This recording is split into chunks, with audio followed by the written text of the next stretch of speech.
많은 사람은 이렇게 말합니다. 나는 우리 가족을 사랑합니다. 나는 우리 아내, 우리 남편을 사랑합니다. 나는 우리 자녀를 사랑합니다. 나는 하나님을 사랑합니다. 그렇게 얘기를 합니다.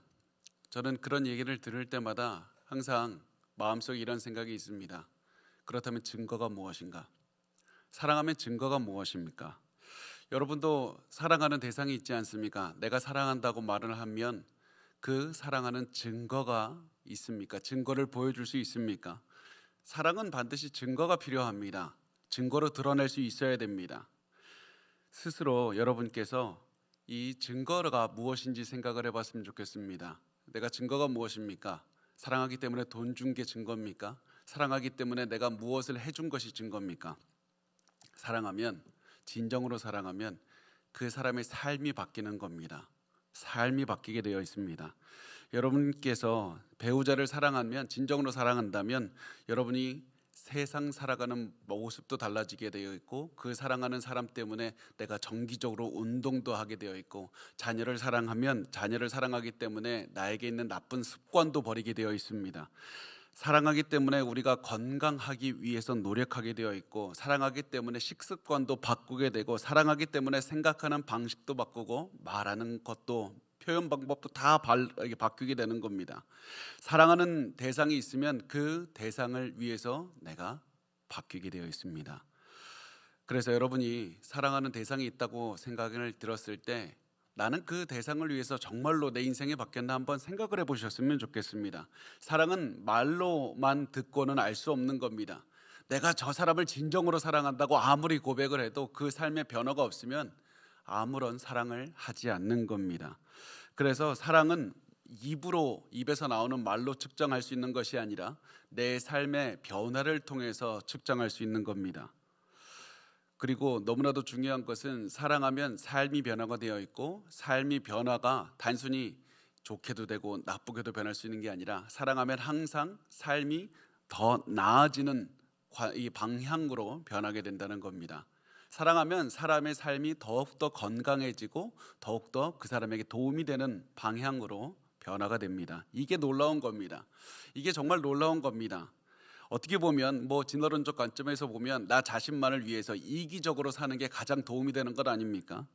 그래서 사랑을 하면 내 돈과 내 시간과 내가 가진 모든 것들을 헌신하면서 다 포기하면서 희생하며 살기 때문에 나에게 손해가 오는 것 같습니다. 그게 당연한 것처럼 느껴집니다. 내가 다른 사람을 맞춰가면서 살아가야 되고, 또 아기를 낳으면 그 아기 때문에 내 인생을 다 포기하면서 많은 것들을 포기하며 살게 되지 않습니까? 그런데 너무 놀라운 점은, 사랑하면 사람이 더 좋아집니다. 더 강해집니다. 용감해집니다. 사랑하면 여유 있어집니다. 생각이 깊어집니다. 희망이 생기고 더욱더 돈도 많이 벌 수 있도록 더욱 노력하게 되고, 사람의 생각 자체가, 인생이 달라집니다. 사랑하는 사람처럼 강한 사람은 없는 겁니다. 저는 이 사실을 단순히 머릿속에서 느낀 것이 아니라 정말 많은 사람들을 봤습니다.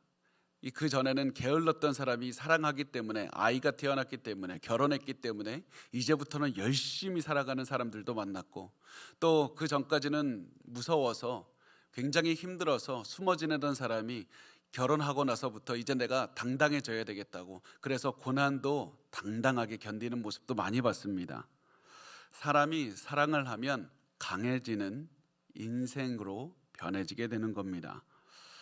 그런데 여기서 한 가지 더 중요한 게 있습니다. 사랑하면 그 사람이 강해지고 좋아지는데, 이 사람을 훨씬 더 강하게 만드는 것이 하나가 있는데, 사랑하는 것뿐만이 아니라 이 사랑을 받는 대상 때문에 이 사람이 더욱더 강해지는 겁니다.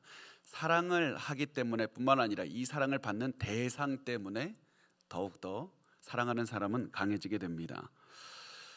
제가 사랑받는 대상 때문에 강해지는 그 예가 누가 있을까 고민을 했다가, 이전에 제가 주일 설교 때 예를 들었던 딕 호이트라는 사람의 이야기가 떠올랐습니다.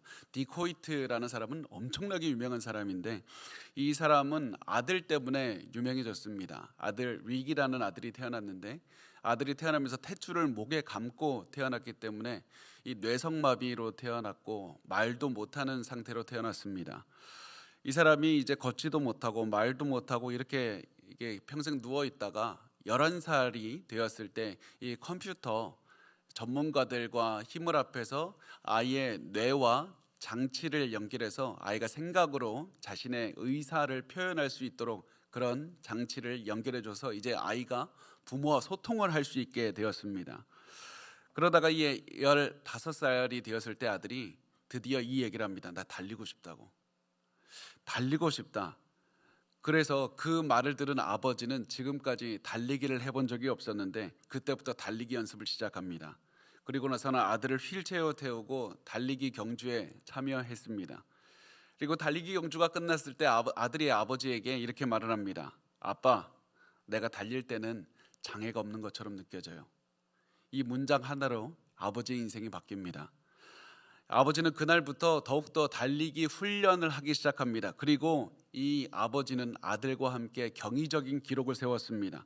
보스턴 마라톤이라고 굉장히 유명한 세계적인 마라톤이 있는데 여기를 아들을 휠체어에 끌고 32번을 완주를 했습니다. 철인 3종 경기 아시죠? 달리기도 하고 자전거도 타고 수영도 하는 그것을 아들을 다 데리고 다니면서 철인 3종 경기를 6번 완주했습니다. 미국 대륙을 아들을 휠체어에 끌고 이 횡단을 했을 정도였습니다. 단순히 아버지가 사랑했을 뿐만 아니라 사랑을 받는 아들 때문에 아버지가 엄청나게 강하게 변한 겁니다. 사랑받는 아들이 아버지를 더욱더 강하게 했습니다. 우리의 인생이 변하고 싶습니까? 그렇다면 우리가 해야 되는 것은 진정으로 사랑해야 되고 올바른 대상을 사랑해야 되는 겁니다. 여러분은 지금 누구를 사랑하고 있습니까? 이게 중요합니다. 예수님께서 우리에게 하시는 말씀은 너는 하나님 아버지를 사랑하라, 하나님을 사랑하라 계속 말씀을 합니다. 너희가 하나님을 사랑해서 너희 인생이 변해야 된다. 너희를 진정으로 사랑하시는 하나님을 너희가 사랑해야 된다. 너희가 하나님을 사랑하면 너희의 인생이 엄청나게 변하게 될 것이다. 지금까지 너희는 너희 자신의 작은 문제 때문에 괴로워하면서 슬퍼하지 않았느냐? 하나님을 사랑하면 담대하게 될 것이다. 너희의 인생이 바뀌게 될 것이다. 너희 자신의 작은 문제 안에서 신음하면서 살던 너희가 이제는 하나님을 사랑하면 너희의 인생을 넘어선 엄청난 하나님의 영광과 하나님의 그 위대함을 바라보며 너희 인생을 뛰어넘어 다른 사람들을 바라보며 살게 될 것이고 그들을 도우면서 살게 될 것이다. 너희의 인생이 바뀔 것이다. 하나님을 사랑하라. 하나님을 진정으로 사랑하라. 그런데 너희가 하나님을 사랑하다 보면 항상 꽃길만 걷지는 않을 것이다. 어려울 때가 올 것이다. 언제 어려움이 오냐면 현실적인 문제가 우리를 덮칠 때, 돈이 없을 때, 먹을 게 없을 때, 현실적인 문제가 덮치면 우리 하나님 바라보지 못합니다. 하나님 바라보기는커녕 현실적인 문제만으로 우리의 눈을 가득 채우게 되어 있고 우리의 마음을 가득 채우게 되어 있습니다. 하나님에 대한 사랑이 가득했다가 현실적인 문제가 덮치면 하나님의 사랑은 가슴속에서 온데간데 없고 돈 문제, 먹는 문제, 이 집 문제, 차 문제, 은행의 대출 문제, 이런 직장 문제로만 가득 채우게 되는 겁니다. 예수님 말씀하시기를 사랑이 아니라, 하나님에 대한 사랑이 아니라 다른 무엇인가가 너의 마음으로 가득 채워질 때를 조심해야 된다. 왜냐하면 사랑이 우리의 마음에 있으면 우리는 강하게 되지만 사랑이 아니라 다른 게 있으면 약해지기 때문에 그렇습니다. 너무나도 당연한 겁니다. 하나님에 대한 사랑이 우리 가슴속에 있으면 우리는 강하게 됩니다. 하나님에 대한 사랑이 없으면 우리는 그 무엇보다도 약해지게 됩니다. 작은 것에 두려워하게 됩니다. 사람이 무서워하게 됩니다. 돈 문제로 힘들어하게 됩니다. 염려하게 됩니다. 그래서 절대 사랑을 잃어서는 안 되는 겁니다. 사랑을 지키면서 어려운 현실을 이겨내야 되는 겁니다. 현실이 왔다고 내가 하나님에 대한 사랑을 뒤로 하고 현실만 살아내다가 현실이 다 끝났을 때 다시 한번 하나님에 대한 사랑으로 채우는 것이 아니라 현실에 있을 때, 어려운 현실에 짓눌릴 때 그때도 하나님의 사랑을 지키면서 이겨내야 되는 겁니다. 그렇다면 현실적인 문제가 우리를 짓누를 때 어떻게 살아가야 되는가? 어떻게 하면 사랑을 지킬 수 있는가? 우리가 보여야 되는 반응 3가지만 보겠습니다. 첫 번째가 무엇이냐면 현실적인 문제가 바로 마귀가 우리를 공격하는 주된 방법이라는 사실을 알아야 됩니다. 마귀는 너무 똑똑한 존재입니다. 엄청나게 능력 있는 존재입니다. 우리의 약점을 누구보다도 잘 압니다. 우리가 이렇게 공격하면 이렇게 무너지고, 어떤 사람은 성적인 문제에는 강한데 돈 문제만 오면 그대로 무너지는 사람이 있습니다. 모든 관계는 괜찮은데 부모가 조금이라도 상처되는 말을 하면 거기에서 고꾸라지는 사람이 있습니다. 마귀는 그거 잘하는 겁니다. 그래서 우리의 약점을 쉴 새 없이 공격합니다. 그래서 우리가 현실의 문제 때문에 정신없이 이리저리 살게 하다가 10년, 20년, 30년 시간이 지나서 드디어 현실적인 문제가 끝났다. 드디어 빚 다 갚았다. 드디어 우리 가정에 있는 건강의 문제, 어려운 문제 다 끝냈다. 그 다음에 우리의 삶을 보면 우리의 가슴은 공허해져 있고, 우리 인생 다 망가져 있고, 가정도 다 황폐화되어 있는 그런 모습을 발견하게 만드는 겁니다. 그럼 더욱더 허무함에 절망하고 무너지게 됩니다. 이게 마귀가 쓰는 방식입니다. 그래서 우리 현실의 문제가 찾아왔을 때는 가장 먼저 해야 되는 것이 정신을 차리고, 이것이 이 현실 때문에 내가 무너져서는 안 된다, 그 사실을 기억하는 겁니다. 두 번째, 우리가 폭풍 같은 현실을 돌파하기 위해서는 사랑에 집중해야 된다는 것을 기억해야 됩니다. 우리 현실이 우리 인생을 휘몰아치고 있고, 먹고 살기 바쁘게 만들고, 잠도 제대로 못 자고, 돈 문제가 생기고, 계속해서 건강의 문제가 생겨서 이 문제 해결하지 않으면 어떻게 해야 되나, 내가 어떻게 살아갈 수 있을까, 이런 생각이 들 때 우리는 어떠한 이 마음을 갖게 되냐면, 자꾸 시선이 하나님에 대한 사랑이 아니라 나에게로 향하게 됩니다. 내가 힘들고, 내가 강해져야 되고, 내가 아프고, 내가 살아남아야 되고, 계속해서 나만 바라보게 됩니다. 하나님에 대한 사랑이 아니라 내가 중심이 되는 겁니다. 그렇게 되면 당연히 따라오는 결과가 뭐냐면, 주변 사람들을 보지 못합니다. 하나님을 보지 못하고, 그동안에 나에게 힘이 되어줬던 사람들이 짐짝처럼 느껴지게 됩니다. 어떻게 저렇게 내 마음을 몰라줄까? 서운한 마음이 들게 되고, 미워하게 되고, 증오하게 되고, 그렇게 되면 서서히 우리가 현실의 문제 앞에 지게 되는 겁니다. 현실을 넘어가기 위해서, 현실의 문제를 이겨내기 위해서는 우리가 강해져야 됩니다. 우리가 강해지기 위해선 하나님을 진정으로 사랑하는 방법밖에 없는 겁니다.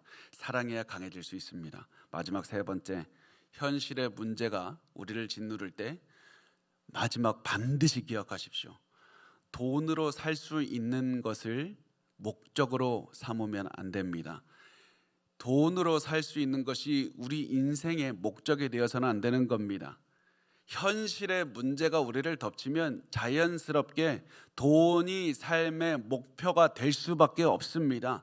내가 돈만 있으면 이 모든 병원비 다 감당할 수 있을 것이고, 돈만 있으면 우리 가정의 빚 문제 감당할 수 있고, 돈만 있으면 우리 가정을 이렇게 찢어놓는 이 모든 가정, 이 형제들의 분란도 다 화합하게 만들 수 있을 것 같고, 돈만 있으면 내 가정 행복해질 것이고, 내가 돈만 있으면 저 차 가지면 내가 사람들에게 무시 안 당할 것 같고, 돈만 있으면 내가 더욱더 이런 걱정 없이 회사에서도 즐겁게 생활할 수 있을 것 같고, 돈이 자꾸 중심이 되는 겁니다. 돈으로 살 수 있는 것이 우리의 마음을 가득 채우게 되는 겁니다.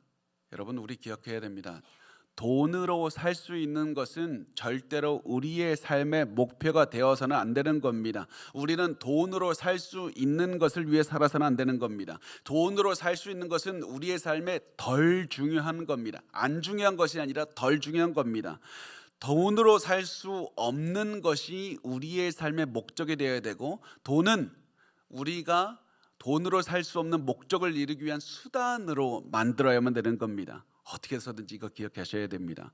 돈으로 살 수 있는 것은 우리의 삶의 목적이 아니라 돈으로 살 수 없는 것, 돈으로 절대 못 사는 것, 하나님의 영광을 높여드리는 것, 가정에 서로 사랑하는 것, 내가 진정으로 하나님을 사랑하는 마음을 가지고 돈으로 살 수 있습니까? 이 모든 돈으로 살 수 없는 위대한 것들을 이루기 위한 수단으로 돈을 삼아야만 된다는 겁니다. 그래서 예수님 이렇게 말씀을 합니다.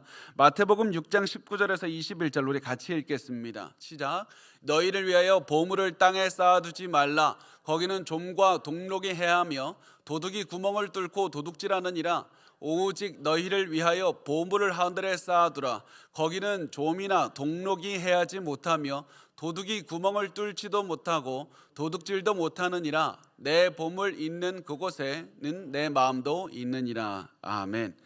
보물을 땅에 쌓아두어서는 안 된다고 말씀을 합니다. 그럼 보물을 땅에 쌓아두는 게 뭡니까? 당장에 내가 통장 잔고가 좀 비어야 되는 겁니까? 내가 목사님 오늘도 주식 투자했는데요, 안 됩니까? 그렇지 않습니다. 이 말씀을 간단하게 표현하면 돈을 우리의 삶의 목적으로 삼아서는 안 된다는 겁니다. 돈으로 살 수 있는 것이 너희의 삶의 목표가 되어서는 안 된다는 말씀입니다. 돈을 하나님이 주셨다. 돈으로 살 수 있는 것은 하나님이 주시는 거다. 이 마음을 가지고 이제는 돈으로 살 수 없는 것, 하나님께서 주시는 상급, 하늘의 상급, 그것을 위해서 돈을 사용해야 된다. 이 말씀을 하는 겁니다. 그래서 돈이 너희의 삶의 목적이 되는 그 즉시 우리는 어떻게 되느냐? 우리는 돈의 노예가 되는 겁니다. 돈이 중요하게 여기는 겁니다. 마치 돈이 마귀가 이런 거라고 느껴본 적 없습니까? 돈이 없게 되면 우리가 마치 이 돈이 이렇게 마귀가 들면 우리는 나도 모르게 이렇게 흔들다가 그러다가 돈을 확 뺏어버리면 우리가 절망하게 되는 겁니다. 그게 마귀의 방식입니다. 돈이 우리의 삶의 목적이 되는 순간, 돈으로 살 수 있는 것이 우리의 삶의 목적이 되는 순간 우리는 돈의 노예가 되는 겁니다. 돈으로 살 수 있는 것들을 위해 살면 우리는 이 땅에 썩을 것을 위해서 살게 되는 겁니다. 이 무슨 얘기입니까? 돈으로 살 수 있는 것에는 한계가 있다는 겁니다. 잠깐 있다 사라지게 되는 겁니다. 시간이 지나면 썩게 되고 망가지게 되고 누가 훔쳐가게 되지 않습니까? 어떤 분은 이렇게 말씀하실 수 있습니다. 아무도 못 훔쳐갔어요.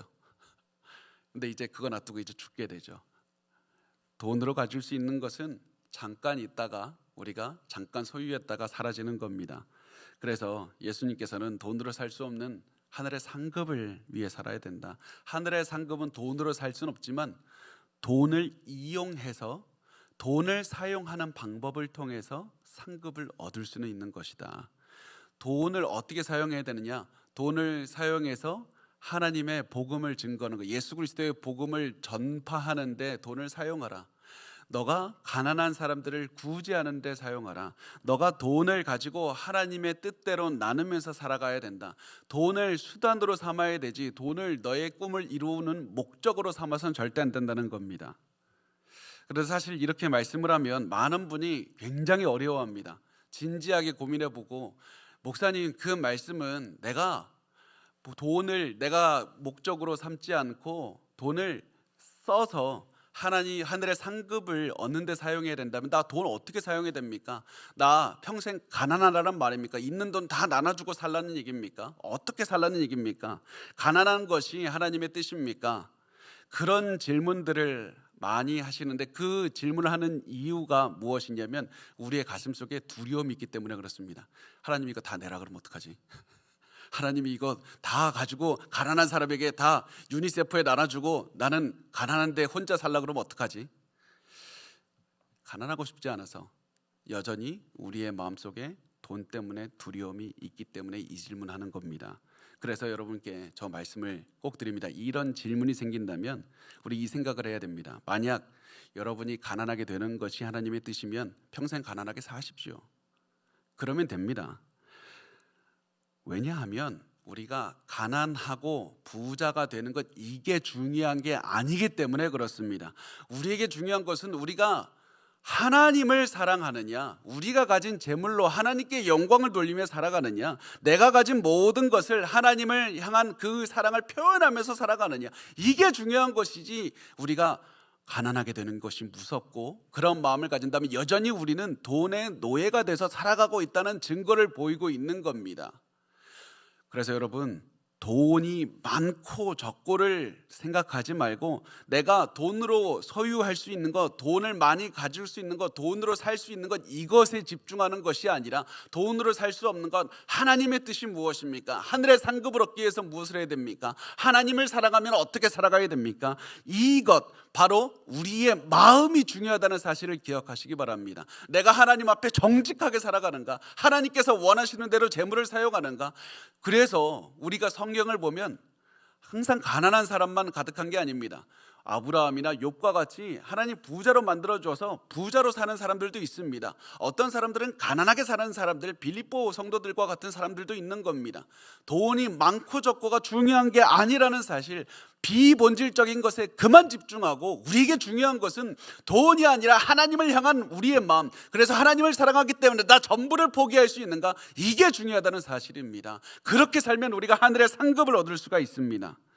결국 우리에게 중요한 것은 내가 하나님을 사랑하고 하나님께서 나에게 필요하면 재물을 주실 것이라는 사실을 믿고 사는가. 재물이 나의 인생의 이게 주인인가, 가장 중요한가, 아니면 하나님이 나의 인생에 가장 중요하신 분인가, 우리 마음이 중요하다는 겁니다. 그래서 예수님께서 그것을 이제 짚어주십니다.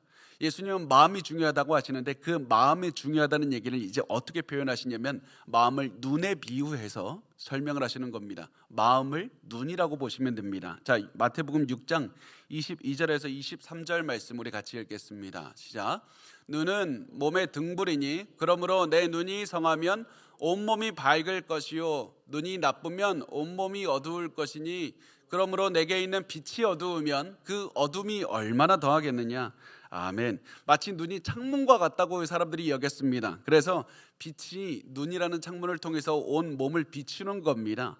그런데 눈이 맑으면 어떻겠습니까? 창문이 밝으면 빛이 잘 투과해서 온 몸을 잘 비출 수가 있습니다. 그런데 창문이 더럽거나 어둡거나 왜곡되어 있다면 빛이 제대로 들어올 수가 없습니다. 온몸이 어두울 수밖에 없습니다. 그래서 중요한 것은 우리의 눈이 어떤가, 우리가 세상을 어떻게 바라보고 있는가, 우리가 무엇을 바라보고 있는가, 우리가 어떠한 마음으로 바라보고 있는가, 이게 중요한 겁니다. 자, 그래서 세상을 바라보는 우리의 마음, 하나님을 바라보는 우리의 마음이 중요한 건데, 우리의 마음이 어때야 된다고 말씀을 하냐면 예수님께서 너의 눈이 성하면 온몸이 밝을 것이요. 눈이 성하다, 이게 무슨 얘기입니까? 눈이 성한다는 얘기는 한 마음이라는 얘기입니다. 나뉘지 않고 여러 군데로 나뉘지 않고 한 마음으로 하나님만 보는 것이 눈이 성한 겁니다. 너가 세상도 보고 돈도 보고 하나님도 보고 이런 마음을 가지고 있으면 너의 눈이 악한 것이다, 어두운 것이다. 그러나 하나님만 바라보고 하나님께 진정으로 사랑해서 하나님만 바라보고 살면, 하나님만 생각하고 하나님만 의지하는 마음을 가지고 살면, 하나님만 진정으로 살아가면 너의 온몸이 밝을 것이다. 왜 온몸이 밝습니까? 하나님이 나와 함께 하시기 때문에 밝은 겁니다. 성경이 이 빛이, 온몸을 비추는 빛이 바로 하나님과 함께 하는 겁니다. 그래서 우리가 하나님께 헌신되지 않으면 온몸이 어둡게 되지만, 헌신돼서 하나님만 바라보면 삶이 기쁜 겁니다. 즐거움이 가득한 겁니다. 하나님께서 주시는 그 은혜 때문에 재정으로부터 우리가 독립되어서 내가 돈이 없다고 슬퍼하는 것이 아니라 기뻐하며 살게 되는 겁니다. 그래서 중요한 것은 하나님을 향한 한 가지 마음, 나뉘지 않는 하나의 마음이라는 겁니다. 하나님, 물질에 집착하는 마음, 돈으로 살 수 있는 것에 집착하는 마음을 버리고 하나님만 사랑하며 살면 되는 겁니다. 그러면 우리가 하나님만 사랑하고 물질에 집착하지 않기 위해서 무엇을 해야 되느냐? 돈으로 살 수 있는 것을 우리 마음에 잘라버리고 하나님만 바라볼 수 있기 위해서 어떻게 해야 되는가? 자, 그것을 생각하려면 우리가 이것을 기억하시면 좋겠습니다.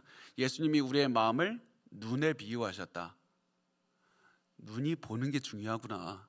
우리의 마음은 우리 눈으로 보는 것과 긴밀하게 연결되어 있다는 것을 알면 됩니다. 우리가 계속해서 보는 것은 우리의 마음을 가득 채우게 되어 있고, 우리가 계속 보는 것을 우리는 사랑하게 되어 있지 않습니까?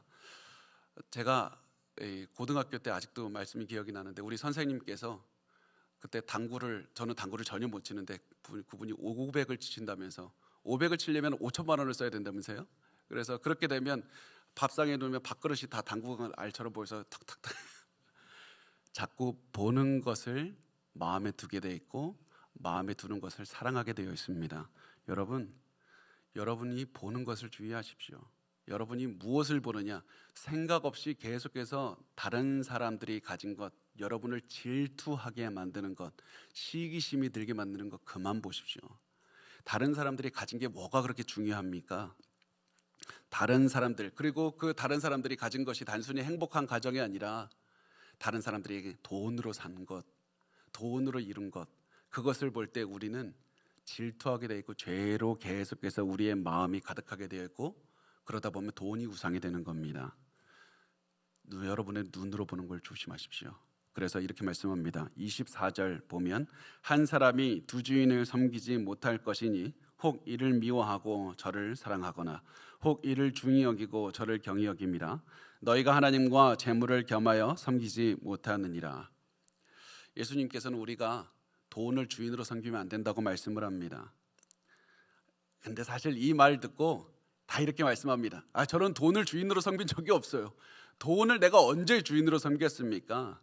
그런데 예수님께서 말씀하는 것은 너가 돈을 앞에 놔두고 무슨 고사를 지낸다든가 돈 신이여 이렇게 섬긴다는 얘기가 아니다. 돈으로 살 수 있는 것들을 너희 마음이 흠모하게 될 때, 돈으로 살 수 있는 것들로 너희 마음을 채우게 될 때 돈을 주인으로 섬기고 돈만 따라가게 되는 겁니다. 돈이 우리의 삶의 질을 결정하게 된다고 믿게 되고, 돈이 있으면 내 삶이 훨씬 좋아질 텐데 돈이 있는 것을 우리의 삶의 희망으로 삼게 되는 겁니다. 그래서 우리가 돈으로 우리 주인을 삼고 있다는 것을 드러나게 될 때가 있는데요. 언제 우리가 돈을 주인으로 삼고 있다고 무의식적으로 믿고 있는지 언제 드러나냐면, 여러분 우리 입에서 이런 말이 나올 때 우리가 돈을 주인으로 삼고 있다는 걸 알게 됩니다. 돈만 있으면 내가 할 수 있는데, 돈만 있으면 내가 저거 다 할 수 있어. 미래에 10년 후에 내가 돈만 있으면 내가 이거 할 수 있다. 여러분 갑자기 얼굴이 밝아지는데요. 무의식적으로 돈만 있으면 내가 할 수 있다고 얘기를 하면 무의식적으로 돈이 능력이 있다고 말하는 겁니다.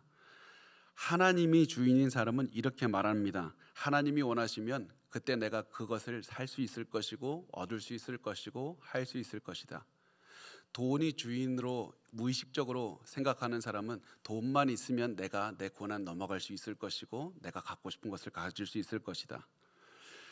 돈이 없어서 우리가 일을 못하지 않습니다. 하나님의 사람은 하나님이 원하시면 사람을 보내주시든지 돈을 보내주시든지 환경을 바꿔서라도 우리가 하게 하십니다. 하나님이 원하시면 할 수 있을 것이고 하나님이 원하시지 않으시면 못하는 겁니다. 그게 우리의 입에서 나오는 고백이어야 되고 그게 우리의 머릿속에 가득 차 있는 상식이어야만 되는 겁니다. 저는 그래서 여러분의 자녀에게도 우리 말을 바꾸도록 여러분이 알려주셨으면 좋겠습니다. 특히 자녀들이 어릴 때 부모님에게 자녀가 엄마 이거 사줘, 아빠 이거 사줘 그러면 뭐라고 합니까? 장난감 이거 사줘 그러면 돈 없어. 아이의 머릿속에 돈이 그렇게 중요한 거구나. 돈은 중요합니다. 그런데 돈이 너무나도 가장 중요한 존재가 될 수 있는 겁니다. 돈 없어서 못 사줘가 아니라 우리 같이 기도해보자. 하나님이 원하시면 내가 돈이 없어도 사줄 것이고 하나님이 원치 않으면 내가 아무리 저거를 100만 개 살 돈이 있어도 나 안 사줄 것이다. 하나님께 기도하자. 그렇게 한다면 안 사주시겠죠? 우리 기도하는 걸로 자녀들을 계속해서 이끌어야 됩니다. 가정이 돈이 중심이 되지 않도록, 아이들의 가슴 속에 돈이 내 인생을 결정하는 것이 되지 않도록 하나님이 내 인생을 결정하는 주인이 되시도록 계속해서 이끌어 주셔야만 됩니다. 왜냐하면 최종 결정을 하시는 분은 하나님이지 돈이 아니기 때문에 그렇습니다. 이렇게 계속해서 하나님 중심, 하나님이 결정하신다, 하나님의 통치를 받고 있다, 이런 마음으로 사는 사람은 재정적인 어려움에 처해도 절대로 불안해하지 않습니다. 왜냐하면 돈이 내 삶을 결정하는 게 아니라 하나님이 내 인생을 통치하시고 돈을 주시는 분이기 때문에 그렇습니다. 돈이 없으면 하나님께서 그 없는 대로 상황을 넘어가게 하실 분이고, 돈이 있으면 또한 하나님께서 돈을 통해서 또한 하나님이 인도하실 것이다, 이 믿음이 있기 때문에 그렇습니다. 나는 내 돈이 없어서 내가 상황을 통제하지 못하지만 하나님께서 내 상황을 통제하고 계신다. 하나님 어차피 나에게는 상황을 통제할 능력이 없습니다. 그래서 하나님, 내가 지금까지 평소에도 하나님께 통제권을 드렸듯이 하나님께 또다시 내 불안한 상황에 통제권 드립니다. 나 돈이 없어도 괜찮습니다. 하나님이 인도하실 줄 믿습니다. 그렇게 계속해서 해서 돈이 통제권을 갖지 못하게 하시고 계속 평소에 돈에 걱정하지 않을 때부터 계속해서 하나님의 통치 아래 살아가는 훈련을 하시고 눈으로 보는 것, 입으로 말하는 것을 통해서 하나님께 통치하심을 체험하면서 하나님 중심으로 사셔야만 됩니다. 그래서 예수님께서는 계속해서 우리에게 하나님께 시선을 돌려야 된다는 것을 말씀을 하는데, 마태복음 6장 25절 말씀에 이렇게 말씀을 합니다. 그러므로 내가 너희에게 이르노니 목숨을 위하여 무엇을 먹을까, 무엇을 마실까, 몸을 위하여 무엇을 입을까 염려하지 말라. 목숨이 음식보다 중하지 아니하면 몸이 의복보다 중하지 아니하냐. 그러니까 우리가 돈을 인생의 가장 중요한 것으로 여기니까, 돈으로 살 수 있는 것을 우리의 생명처럼 여기니까 돈이 없을 때 두려워하지 않느냐, 돈이 있고 없고를 너가 결정할 수 있더냐, 돈을 아무리 내가 열심히 모은다고 해서 돈이 막 이렇게 쌓이게 되느냐. 그렇지 않다. 상황은 너의 통치 아래에 있는 것이 아니다. 돈이 살 수 있는 먹을 것, 입을 것이 없는 것 때문에 결국 불안하게 된다. 하나님만 바라보고 하나님께 너희의 삶의 통제권을 드려야 된다. 그러면 걱정하지 않을 수 있다는 겁니다. 너를 사랑해서 너에게 생명을 주신 하나님이 아니냐, 너에게 이런 생명, 목숨이라는 위대한 것을 주신 하나님께서 너의 목숨을 유지하기 위해서 필요한 다른 것들도 주시지 않겠느냐. 모든 필요한 것들을 주실 것이다. 돈에게 주도권을 주어서 염려하게 되는 죄를 저지르지 말라. 염려는 죄다. 염려는 죄다. 여러분, 우리 염려가 죄라고 여기고 있습니까? 많은 분들이, 만약에 제가 여기에서 절대 그러진 않았지만 제가 불륜을 저질렀습니다, 그러면 성도들이 그럴 테지만 제가 지난주에 한 주 내내 염려했습니다, 그러면 저도 했어요. 염려는 큰 죄입니다. 염려는 하나님을 믿지 못하는 죄입니다.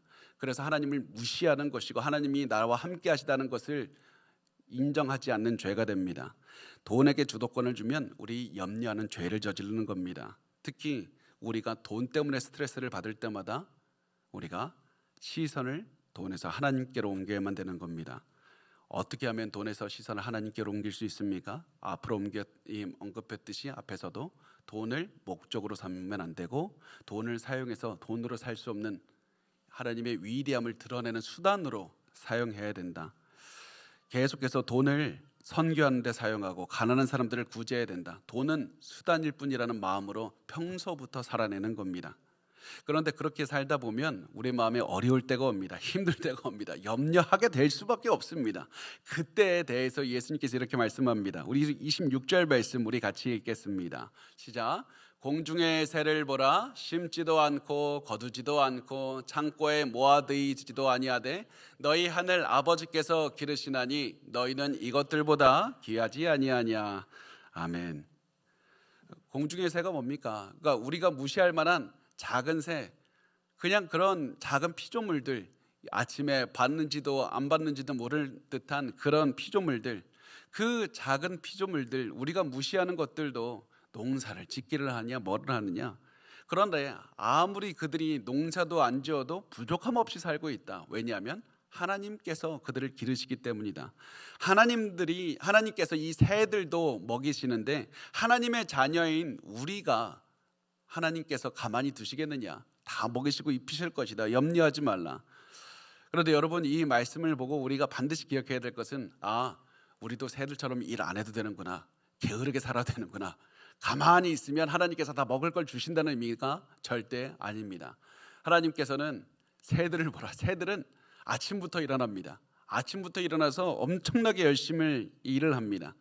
예수님께서 말씀하신 것은 새들이 게으르기 때문에 너희도 게으르란 말씀이 아니라 너희도 부지런히 살아야 된다. 최선을 다해 살아야 된다. 너에게 주어진 일상을 살아내기 위해서, 돈 벌기 위해서, 가정을 이끌기 위해서 너희 최선을 다해 살아야 된다. 그러나 그것이 너희의 목적이 되어서는 안 되고, 일한 결과 하나님께서 나를 책임져 주신다는 그 믿음으로 만족하며 기뻐하며 나에게 주신 것을 또한 나누며 그것을 하나님께 드리며 살아야 된다. 하나님이 책임져 주신다는 그 믿음을 가지고 살라는 겁니다. 걱정으로는 아무것도 이루지 못한다. 그래서 마태복음 6장 27절에 너희 중에 누가 염려함으로 그 키를 한 자라도 더할 수 있겠느냐. 염려해서 한 자라도 더할 수 있느냐. 다시 말해서 걱정을 아무리 해도 이 의미는 생명이 조금도 늘어날 수 없다는 말입니다. 그 키를 한 자라도 더 할 수 있겠냐는 의미보다는 생명이 조금도 늘어나지 않는다고 번역하는 게 맞습니다. 여러분 텔레비전 프로그램 보면 장수하게 되는 프로그램에서 여러분 스트레스 받지 않으면 장수합니다 이렇게 얘기하지만, 여러분 장수하고 건강하게 장수하기 위해서 염려하세요? 오늘도 스트레스 많이 받으세요 이렇게 하는 사람이 있습니까? 염려하면 생명이 주는 겁니다. 염려하면 건강을 잃는 겁니다. 아무것도 유익이 없습니다. 그래서 예수님께서는 이렇게 말씀합니다. 28절에서 30절에 또 너희가 어찌 의복을 위하여 염려하느냐? 들의 백합화가 어떻게 자라느냐? 생각하여 보라. 수고도 아니하고 길쌈도 아니하느니라. 그러나 내가 너희에게 말하노니 솔로몬의 모든 영광으로도 입은 것이 이 꽃 하나만 갖지 못하였느니라. 오늘 있다가 내일 아궁이에 던져지는 들풀도 하나님이 이렇게 입히시거든 하물며 너희일까 보냐? 믿음이 작은 자들아. 들의 백합화, 이 들의 들풀 잠깐 있다가 사라지는 것을 의미합니다. 이 잠깐 있다가 강한 바람만 불면 시들어 버리는 겁니다. 그래서 사람들이 우리가 지나가면서 그냥 풀이 있다고 해서 주의 깊게 보지 않습니다. 보물처럼 여기지 않습니다. 흔한 것이고 잠깐 있다 사라지는 겁니다. 그럼에도 불구하고 하나님께서는 이 모든 들풀도 아름답게 만들어 주셨습니다. 들풀이 얼마나 아름다웠는지, 이 들풀이 입은 것도 솔로몬이 입은 것에 비할 바가 못 된다. 들풀이 훨씬 아름다웠다. 솔로몬이 왜 나옵니까? 우리 시대로 치면 이재용 회장 같은 사람인 겁니다. 재벌 중에 재벌. 이 사람이 입은 것도 들풀처럼 들풀이 입었던 아름다움에 비할 바가 못 됐다. 하나님께서 이렇게 가치 없어 보이는 것들을 이렇게 아끼고 돌보신다면 그것보다 훨씬 소중한 너희 인간들, 하나님의 자녀들을 얼마나 잘 아끼고 돌보실 것인지 알 수 있지 않느냐. 너희는 소중한 존재니까 하나님을 믿고 염려하지 말라. 하나님을 사랑하는 것에만 집중하라. 하나님을 사랑하고 하나님의 사랑을 받고 거기에만 집중하고, 그렇게 해서 재물이 너희의 마음을 다스리지 못하게 해야 된다. 재물을 사용해서 하나님께 영광 돌리는, 돈으로 살 수 없는 것을 위해서 살아가야만 된다는 겁니다. 여러분 오해하지 마십시오. 아까 말씀드렸듯이 우리가 가난할 수 있습니다. 하나님 믿는 사람이 항상 염려가 없다는 것은 우리가 항상 부자가 된다는 얘기가 절대 아닙니다. 하나님의 자녀들도 굶주릴 때가 옵니다. 힘들 때가 옵니다. 돈 때문에 걱정할 때도 올 겁니다. 왜냐하면 우리가 방금 예수님께서 예로 든 새, 들풀, 시들 때가 오고 죽을 때가 오고 사냥꾼에게 잡힐 때도 옵니다. 누구에게나 고난이 옵니다. 그러나 그때에도 우리가 확신할 수 있는 것은 하나님께서 우리를 그때도 돌보신다. 현실의 무게가 너희를 짓누른다 할지라도 걱정하지 말고 하나님을 사랑하고 너희의 사랑을 받아주시는 하나님께 집중하라. 그거면 된다. 그래서 31절에서 32절 우리 같이 읽을까요? 시작. 그러므로 염려하여 이르기를 무엇을 먹을까, 무엇을 마실까, 무엇을 입을까 하지 말라. 이는 다 이방인들이 구하는 것이라. 너희 하늘 아버지께서 이 모든 것이 너에게 있어야 할 줄을 아시느니라. 아멘. 여기서 일부러 예수님께서 너희 하늘 아버지, 천부께서, 아버지께서 다 아신다. 일부러 이 말씀을 하시는 겁니다. 사랑이 가득한 하나님께서 너희의 아버지가 되어주시고 너희를 다 지켜보시고 돌보주신다. 너희 필요를 다 아시고 계신다. 그래서 걱정할 필요가 없다. 너희의 사랑을 받는 존재가 무슨 악마나 이 돈 같은 무생물이 아니라 모든 너희를 창조하시고 너희를 그 누구보다도 아끼시는 하나님 아버지라는 사실을 기억하라. 그래서 이제는 우리가 걱정할 필요 없이 하나님만 사랑하며 살면 되는 겁니다. 그러면 이제 우리가 하나님을 사랑하기 위해서 어떻게 살아가야 됩니까? 하나님을 사랑하는 게 뭡니까? 어떻게 하는 것이 하나님을 사랑하는 겁니까? 마태복음 6장 33절 이 말씀의 핵심입니다. 그런즉 너희는 먼저 그의 나라와 그의 의를 구하라. 그리하면 이 모든 것을 너희에게 더하시리라. 아멘. 이게 중요한 겁니다. 이게 이 6장의 핵심입니다. 너는 먼저 그의 나라와 그의 의를 구하라. 이게 우리가 하나님을 사랑하는 방식입니다. 우리가 무엇을 하든지 먼저 하나님의 나라를 구하고 하나님의 의를 구하는 겁니다.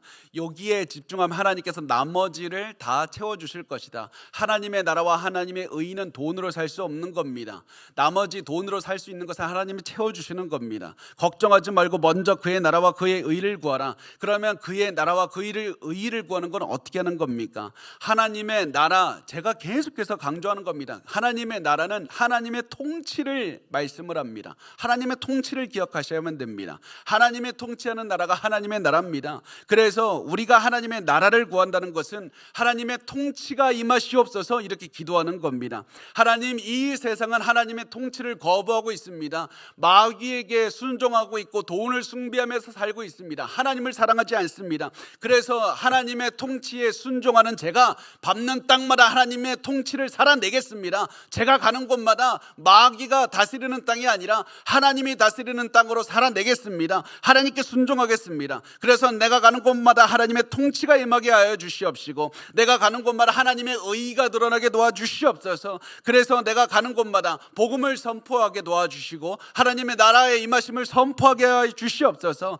그래서 나를 통해 전파된 하나님의 통치를 보고 다른 죄인들, 하나님을 모르는 죄인들이 변화를 받아서 하나님의 백성이 되고 하나님의 자녀가 되어서 이제는 그들이 하나님의 통치를 살아내기를 원합니다. 내가 가는 곳마다 하나님의 통치를 살아내는 자들이 더 늘어나기를 원합니다. 그러기서 하나님의 통치를 거부하는 사람이 없는 날이 올 때까지 나 끝까지 하나님의 통치를 살아낼 겁니다. 내가 밟는 땅마다, 내가 세상은 나 자신만을 위해서 돈을 쓰라고 하지만 나는 하나님의 영광을 위해서 돈을 사용할 겁니다. 세상은 나 자신만을 위해 살아가라고 하지만 이제는 나의 모든 가족의 힘을 합해서 손에 손을 잡고 하나님의 영광을 드러내기 위해 살겠습니다. 그렇게 매일매일 살다 보면 언젠가 예수님 재림하실 것이고 하나님의 완벽한 나라가 임하셨을 때 그 누구도 하나님의 통치를 거부하는 사람이 없는 날이 반드시 올 겁니다. 그날이 속히 임하게 하여 주시옵소서. 하나님의 나라가 임할 그때까지 내가 매일 하나님의 통치를 살아내기를 원합니다. 이것이 우리가 하나님을 사랑하는 방식입니다. 이것이 오늘 우리가 돈이 있건 없건 질병으로 힘들어하건 아니건 사람들이 우리를 미워하건 가족이 우리에게 등을 돌리건 이것이 우리가 매일매일 실천해야 되는 하나님을 사랑하는 방법입니다. 예수님께서 우리에게 이렇게 살아라, 이렇게 살면 걱정할 것이 없다, 하나님께서 책임져 주신다 이러면서 이렇게 말씀합니다. 34절에 같이 읽겠습니다. 시작. 그러므로 내일 일을 위하여 염려하지 말라. 내일 일은 내일이 염려할 것이요 한날의 괴로움은 그날로 족하니라. 아멘. 너희는 내일을 걱정할 필요 없다. 오늘 주시는 하나님의 이미 베풀어 주신 것에 감사하며 살라. 왜 그런지 아느냐? 왜 내일을 걱정할 필요가 없느냐? 내일이 되면 하나님께서 또 내일 필요한 것들을 베풀어 주실 것이기 때문이다. 그것이 완벽하게 어린아이처럼 하나님께서 베풀어 주시는 그것을 의지하면서 평안함을 누리는 겁니다. 그래서 우리 하나님의 평안함 베풀어 주시는 은혜 가운데서 평안하면 되는데, 하나님께서 주신다 그런 말씀을 드리면 꼭 이렇게 질문하는 분이 있어요. 얼마나 주실 건데요? 뭐 주실 건데요? 나 많이 필요해요. 여러분, 문제는 돈 자체에 있는 게 아닙니다. 규모에 있는 게 아닙니다. 문제는 우리가 하나님께 집중하느냐에 있고 우리에게 모든 것을 필요한 만큼 채워주시는 아버지를 사랑하는 마음에 있는 겁니다. 우리가 하나님을 가장 먼저 사랑하고 하나님의 영광을 위해서 하나님의 나라를 살아가는 게 가장 중요한 겁니다. 그래서 우리가 만족하는 비결, 우리가 세상을 살아가는 방법, 현실의 고난 속에서 이겨내는 방법, 강해지는 방법, 용기 있고 담대해지는 방법, 하나님을 바라보고 하나님을 사랑하고 내가 돈으로 살 수 없는 것들을 위해서 살아가는 겁니다. 그러면 하나님께서 나에게 모든 것을 채워주실 겁니다. 걱정하기 시작하면 끝이 없습니다. 우리가 할 수 있는 가장 지혜로운 일, 지금부터 반드시 행해야 되는 일, 하나님을 전적으로 의지하시고 하나님께 헌신된 마음을 가지고 하나님만 바라보고 사랑하십시오. 하나님의 나라와 하나님의 의를 구하면서 사십시오. 그것만 생각하면서 오늘 이미 12시가 거의 다 되어버렸지만 오늘 하루 그렇게 살아보십시오. 그렇게 살면 우리가 두려움이 없이 변화된 우리의 모습을 보게 될 겁니다. 오늘 한 12시간만이라도 내가 다른 거 생각하지 말고 12시간만이라도 하나님께 집중하여 살아가십시오. 하나님만 사랑하는데 집중하여 사십시오. 여러분의 변화된 모습을 보게 될 겁니다. 우리 그렇게 해서 예수 그리스도의 말씀에 순종해요. 더 이상 돈에 눌리지 않고 하나님의 영광을 위해서 매일매일 걸어가는 담대한 우리 모든 성도들이 되셨으면 좋겠습니다.